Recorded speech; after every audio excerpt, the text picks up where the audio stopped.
The significant moment in history that I chose to research was the Education for All Handicapped Children Act of 1975.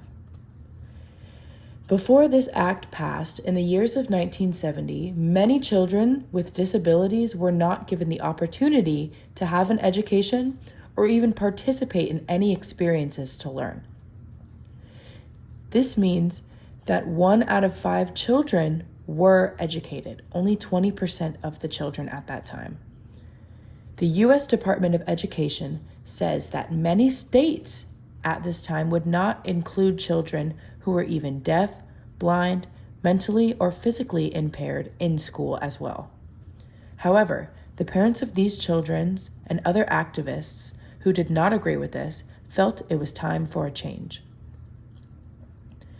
After living through the civil rights movement and seeing the fight that had been won to end segregation of race in schools, because that violated the 14th Amendment, stating that all beings are subject to being treated equally under the law.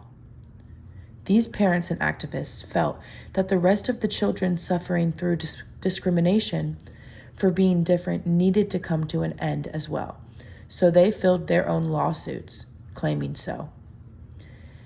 In 1972, there were 2 court cases that ended with a victory in this favor, but there was still not enough support from the enforcement for the requirements needed or backup of federal law.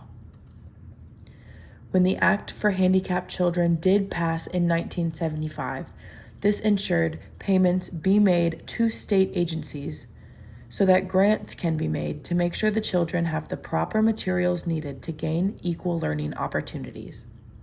Then, a plan was put forth to assure that free, appropriate public education will be available to all handicapped children within the state no later than September 30th that year the law was passed.